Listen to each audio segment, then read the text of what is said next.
Hello, welcome friends. Today we will be discussing the science and technology questions that came in the Prelims 2018. So this is brought to you by UAS and we will have some 11 questions on science and technology, and let's see the first question. The identity platform Aadhaar provides open application programming interfaces APIs. What does it imply?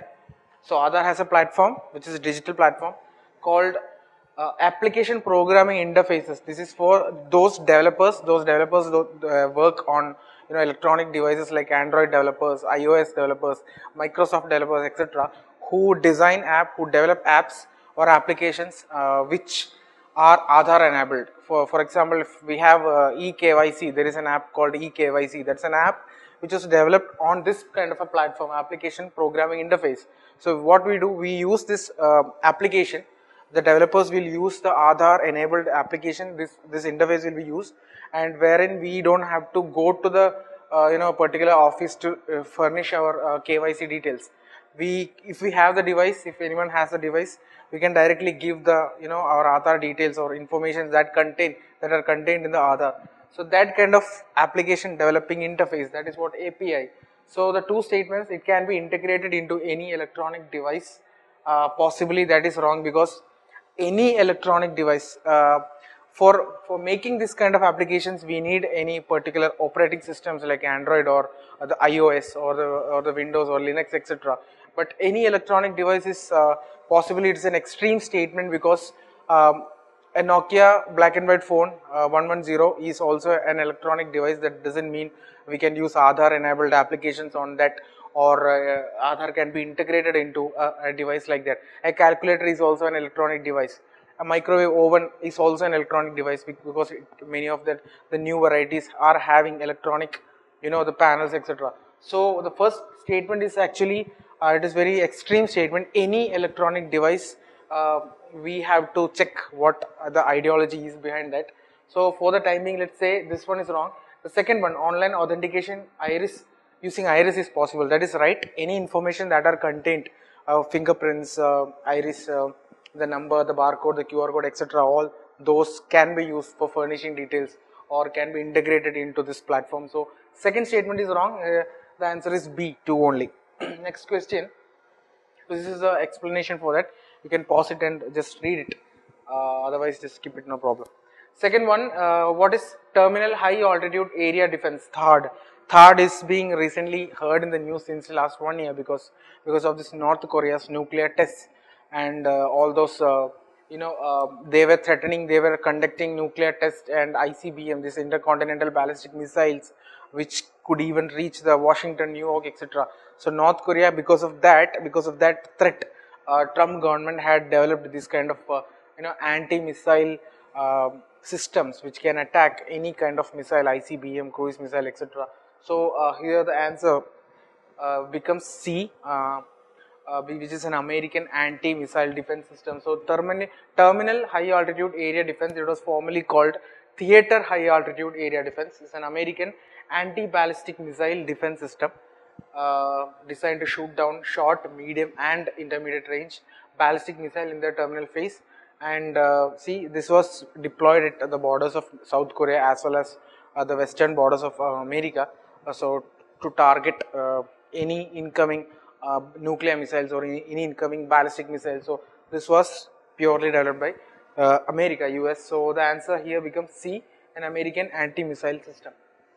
Third question, in which of the following areas can GPS technology be used? This is one of the most easiest question in this year's prelims question.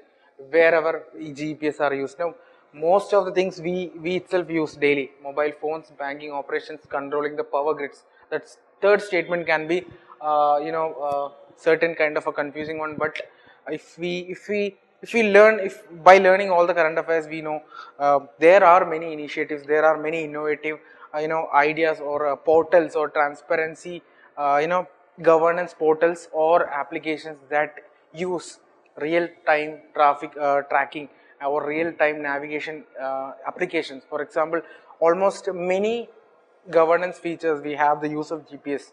So controlling the power grids, definitely they are using GPS technologies in various, because wherever we have this kind of railways, shipping, airways, and the operations of freight train, roads, transport, controlling power grids, etc.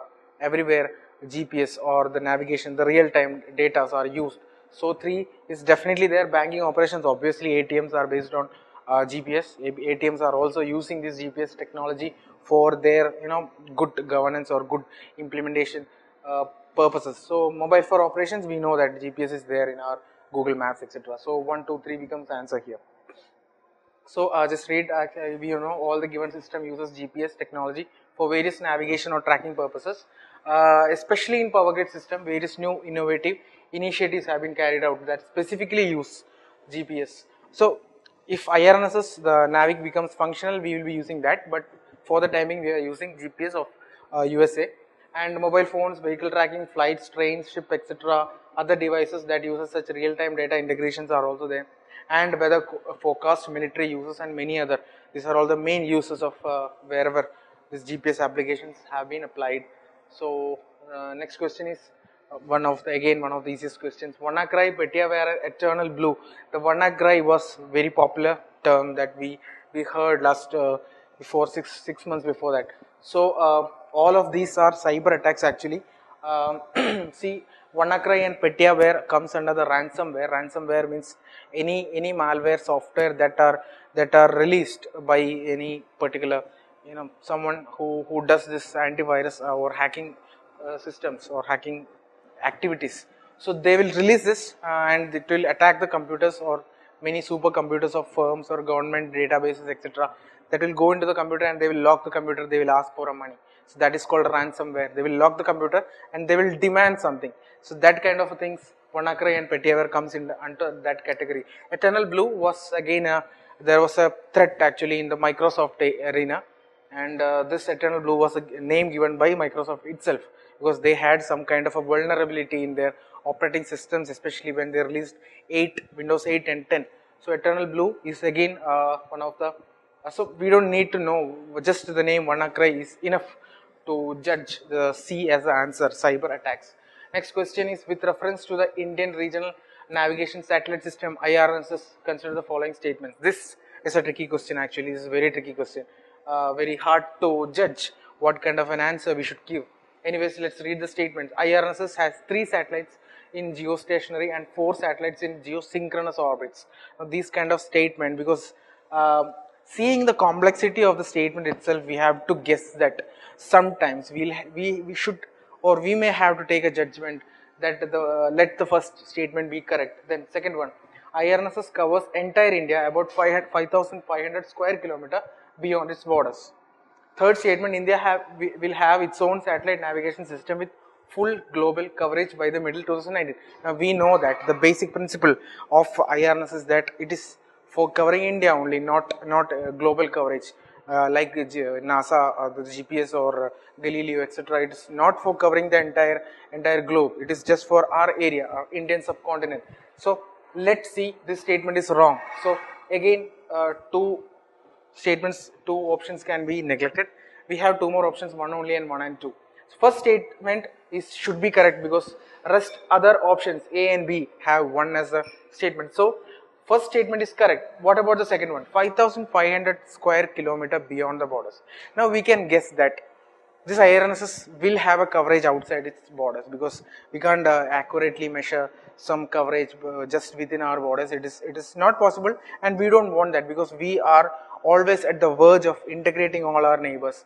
We have many initiatives, BIMSTEC, SAARC, ASEAN, etc. We have many initiatives where we are spreading our reach, market reach, as well as our developmental reach to Southeast Asia, as well as East Asia, West Asia, etc. So definitely 5,500 square kilometer, how much it is? 70 into 70 is 4900 square kilometers. So that means only 70 kilometers outside its borders. That can be possibly wrong. That is why if statement 2 is wrong, then 1 only becomes the answer. Anyways, we will see the explanations. Statement 1 is correct. It has 3 satellites in geostationary and 4 in geosynchronous orbit. That is right. Second statement, it is incorrect because it has 1,500 kilometers, not square kilometer. 1,500, that is 1,500 kilometers beyond the borders. That means it will be covering almost all the Indian subcontinent countries.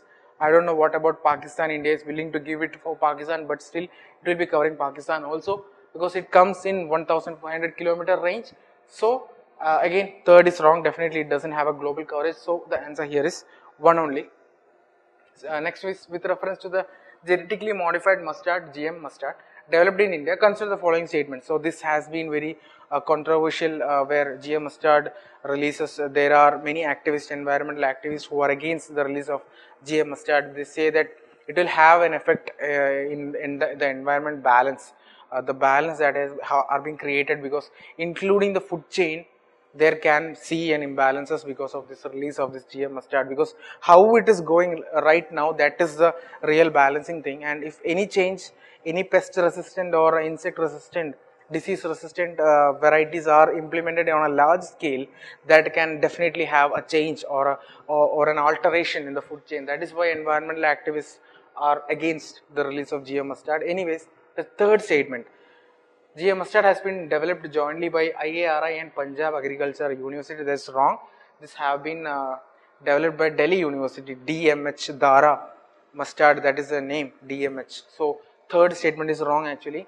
So by that itself we will get the answer 3, 3 and 3. So A, C and D can be eliminated, 2 only becomes the answer. Anyway, let's check the other two statements also. Actually DMH 11, that is the name given to genetically modified mustard hybrid variety, and normally obtained by crossing two genetically diverse plants. We know that hybridization will have two or more plants, different varieties, but here two genetically diverse plants from the same species are being used.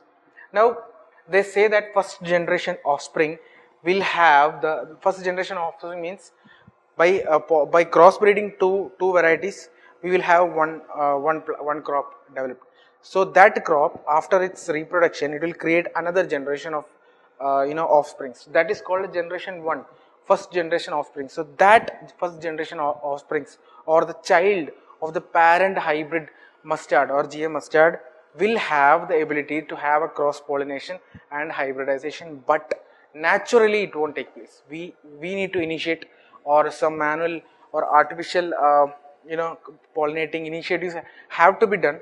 They won't have natural pollination or natural hybridization. That is what they will be telling, but there is no natural hybridization system in mustard, unlike in say cotton, maize or tomato. So cotton, maize or tomato has this kind of natural pollination by by insects etc., or rain or dust or wind etc. it can have, but in this particular variety GM mustard, that is not possible.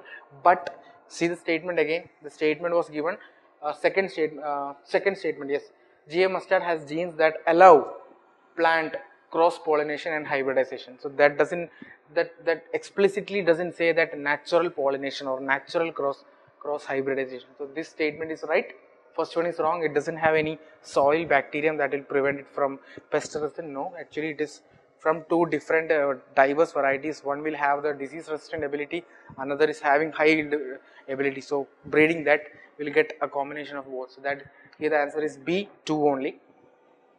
Next one is consider the following pairs. Now pairs, terms sometimes in the news and context or topic, what it is: Belay 2 experiment, artificial intelligence; blockchain technology, digital cryptocurrency; CRISPR-Cas9, particle physics. Now if you have read this previous year question 2017 prelims, that is enough for this, because CRISPR-Cas9 is a human gene editing technology that was developed last year.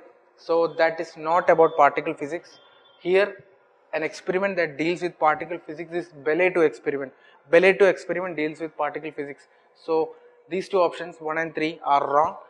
2, we know that cryptocurrencies use blockchain technology. That is why we are also India is also taking initiatives to develop various digital platforms based on this blockchain technology, because it is highly transparent, highly safe to use, and using blockchain technology can have very far revolutionized initiatives or applications in India, and not about cryptocurrency, the technology that are being used.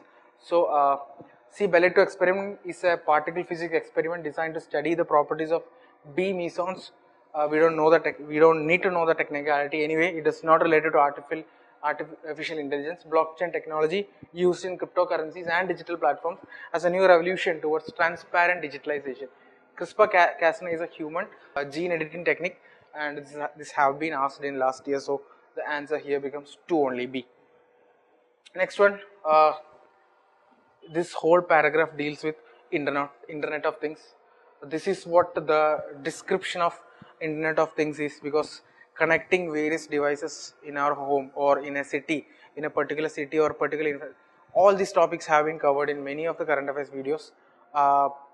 If you have the, if you dig it up, you will get all these things: internet of things, this IRNSS and all this CRISPR-9, CRISPR-Cas9, etc. So this whole paragraph is the description of internet of things. We don't need much explanation on that. Please read it if you want again. Next one, 3D printing has applications in which of the following? Almost all the given options, all the given statements can be applied. See, the question is which 3D printing has applications in which of the following. They are not particularly sticking on to any extreme situation here. No extreme conditions have been asked. The question itself implies wherever, what all are the areas where 3D printing can be used. That is what the most ideology is. Preparation of confectionery items, yes. Manufacture of bionic ears, yes, obviously that is what bionic ears are. Small things which we can't manufacture using molding because it is very difficult, but 3D printing helps into make intricate designing of bionic ears. Automotive industry, definitely yes. Reconstructive surgeries, again 3D printing have been used. There are many examples of that. Data processing technologies also implement. So almost these kind of questions UPSC ask to make the paper easy, because they know what all are the how the people will react to these kind of questions. They will waste time on this. UPSC want that, because they want students to waste time on these kind of things where they will check whether whatever will come inside it. But mostly D, all of the above will be probably the answer all the time. Not all, but mostly. With reference to India's satellite launch vehicles, consider the following statement. This was again covered in, I have detailed about India's PSLV, GSLV, etc. I have made a table with a yellow background, I remember that. And see, eliminating helps in these kind of questions. Eliminating, see, first one, PSLV is launched the satellite useful for Earth resource monitoring, whereas GSLVs are designed mainly to communication satellites. Now, while discussing GSAT 6A, I have particularly mentioned, because all the communication satellites mostly they are very heavy. They come in 2 or 3 ton category, and we used to launch these kind of communication satellites which were more than 3 tons from Ariane 5 from French Guyana. And until we developed this GSLV is a 4 ton category where we can have 4,000 to 5,000 kilograms of payload launched. So PSLV didn't have that kind of a technology. That is why we went to French Guyana. We depended on them. Ariane 5 was the rocket used. Actually, now GSLV made that kind of easy. So that is why it is the largest. It is the most powerful launching satellite or launching vehicle we have. So first statement, yes, GSLVs are mainly to launch. They are telling mainly, not only. Only means that can be wrong, but mainly to launch communication satellites. Yes, consider that as correct.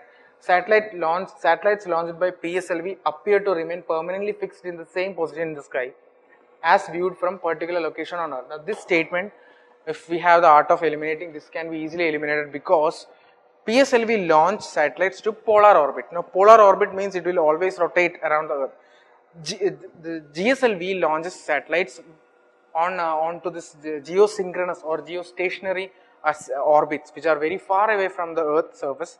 That is why we need powerful satellites for that. So PSLVs are just nearby, just on the periphery of the Earth itself, on the atmosphere itself. We have this polar orbit. So this is wrong actually. They don't remain fixed.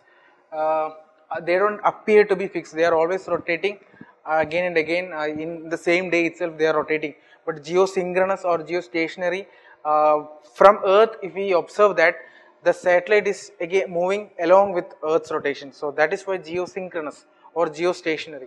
So this statement corresponds to GSLV, not PSLV.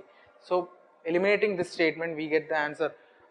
2 options will be gone, B and C will be gone. So 1 and 3. Again, 3 is wrong, because GSLV Mach 3 is a 3-stage, not a 4-stage.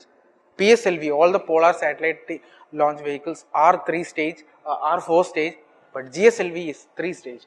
So one only here is the answer. Anyway, we will see some knowledge about Polar satellite. See, Polar satellite launch vehicle PSLV is the third generation launch vehicle of India. It is also called the versatile workhorse of India. And see, all the major missions, Mars mission, Chandrayaan, even the Chandrayaan 2 and the 104 satellite launch, etc., were done in PSLV, because all of this were taken up to just polar orbit, not to geosynchronous, but communication satellites are to be launched to geosynchronous orbit, which is 36,000 kilometer, around that much far from the surface. So it needs more power. That is why we use a GSLV. That is why GSLV is a very a breakthrough in the history of ISRO. So GSLV is the largest launch vehicle developed by India and which is currently in operation. It carries heavier satellites, see 4-ton category, and it can take the payloads to geostationary and geosynchronous orbit, which are much farther from polar orbits. And this is a 3-stage vehicle with liquid 4 liquid strap-ons. So the answer here becomes 1 only, because 2 and 3 are wrong here. So,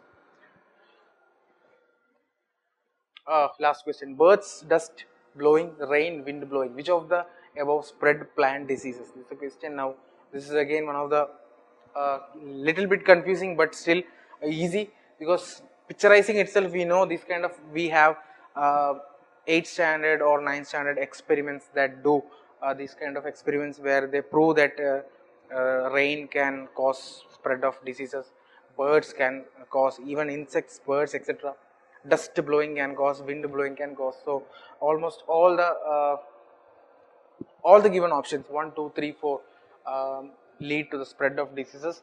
There is a concept called a splashing of water, where water will hit on the plant and it will splash off to other plants. So that is called a splashing experiment. So heavy rain, torrential rain can have this splashing effect, whereby this will be hitting on one plant and then splashing to other plants. So there can be a transfer of diseases or the pathogens.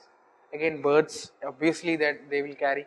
Dust blowing and wind blowing are complementary, actually supplementary, because both of them, dust blows through the wind. So both wind and dust can carry. So all the three, 1, 2, 3, 4 is the answer here.